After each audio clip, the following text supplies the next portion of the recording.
Assalamu alaikum and welcome back to my channel. In our previous lecture, we discussed the core concept of federated learning and how it solves major data privacy issues. Today, we are moving a step further. We will dive into the technical architecture of a federated learning setup. First, we will discuss how the client, server, and global models interact. Then we will understand the most famous algorithm in this domain, the Federated Averaging algorithm, commonly known as FedAvg. Finally, we will end this lecture on a numerical example of regression problem where we will calculate the weights update step by step in a federated setup. Now let's understand how a federated learning setup actually operates. Take a look at the workflow diagram on the screen. The entire process works in a continuous loop, which we call a communication round. In this setup, we have a central server and we have three clients. Each client has their own local data. Step 1 is model initialization and distribution. The central server creates a base untrained machine learning model. This is our global model. The server selects a fraction of available clients and sends the copy of this global model to them. Once the clients receive the global model from the server, the next step is local training. This is where the magic happens. Each client uses its own private data to train the model locally. The data never leaves the device. During training, the model learns the patterns and updates its parameters, which we call model weights. This trained model on the device is called the local model. The next step is to send back the updated weights to the server.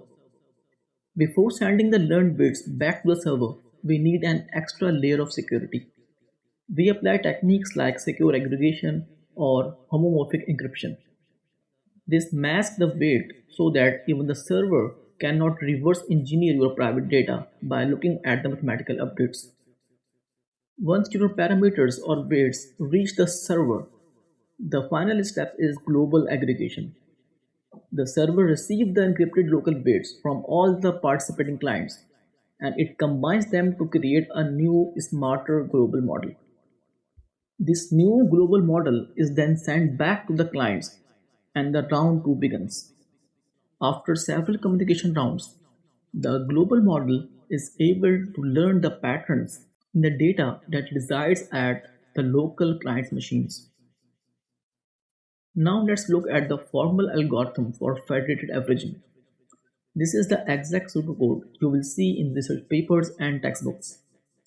As you see, the algorithm is distinctly split into two parts, the server-side execution and the client-side execution. Let us break down the mathematical notation step by step so it is very easy to understand. Let's first look at the server-side algorithm. The rho, it is the client sampling rate. In real-world scenarios, you cannot connect to millions of devices at once. So if rho equals 0.1, the server only selects 10% of the available clients for that specific round. Theta represents our model parameters, which we previously called weights. Now let's understand the server-side execution. The first step is initialization. The server initializes the starting global model weights, that are theta. The communication round begins. For each round T, the server creates a random set of clients. The exact number of clients selected is M, where K is the total number of clients.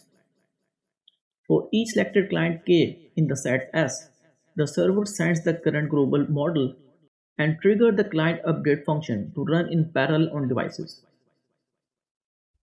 Once the server receives the newly trained weights theta from all participating clients, it calculates the new global model using the aggregation formula. Here nk is the number of data samples on client k and n is the total number of samples across all participating clients in this round. This mathematically enforces our data size weighted average. Now let's look at what happens on the client side. We call this client update function. The client receives its IDs and global model theta from the server. To perform the local training, we have three specific parameters. B. the batch size of local dataset, L, the number of local steps or epochs, and eta, the learning rate. The client executes a loop for L local steps. In each step, the client extracts a mini batch consisting of B examples from its private local dataset, dk. The client updates its model weights theta locally using stochastic gradient descent based on its learning rate and the gradients calculated from the mini batch. After completing all local steps or epochs, the client sends its fully updated model parameters theta back to the server. The true innovation of federated learnings comes when we set L greater than 1. This means each client performs multiple local stochastic gradient descent steps before communicating with the server. By doing more computation locally on the device, we drastically reduce the expensive communication cost over the network. Now let's understand this process with the help of a numerical example. So we have a global server and we have 3 clients that have their data stored locally. Local client 1 has 100 samples, client 2 has 200 samples, while client 3 has 50 samples. For simplicity, we are training a simple linear regression model. So the first step is to initialize the weights. So the server initializes the model parameters that are theta 1 and theta 2. So theta 1 is initialized as 0.1 and theta 2 is initialized as 0.2. The server communicates the model parameters to the local clients. Using these parameters, now the local clients will train the model on their specific data. After the local training is complete, the model parameters will be updated. For example, after the training is completed on the client 1, the updated parameters are 0.3 and 0.4. Similarly, after the training is completed on client 2, the updated parameters are 0.4 and 0.8. Finally, the client with the least number of samples has the parameters updated as 0.15 and 0.25. Now the clients will send the updated parameters back to the server.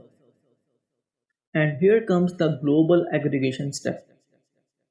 So client 1 had 100 samples, client 2 had 200 samples, and client 3 had 50 samples. So n equal to 350. N is the total number of samples. Now based on this aggregation formula, the server will aggregate all the weights. So the new theta 1 would be 100 by 350. 100 are the number of samples for client 1 and 350 are the total number of samples. 0.3 was the updated parameter at client 1. We will add this to 200 by 350. The client 2 had 200 samples and the updated parameter was 0.4. We will add further this to 50 by 350. 50 are the number of samples for client 3 and 0.15 was the updated parameter at client 3, that is 0.15. So after taking the weighted average, we will get 0.3357. Similarly, we will do the same for theta 2 as well. After completing the weighted average, we will get 0.607.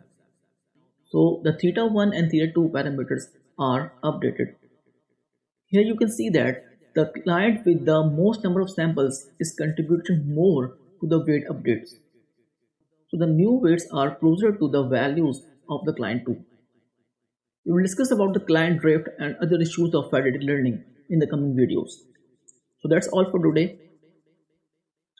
We will see you in the next video.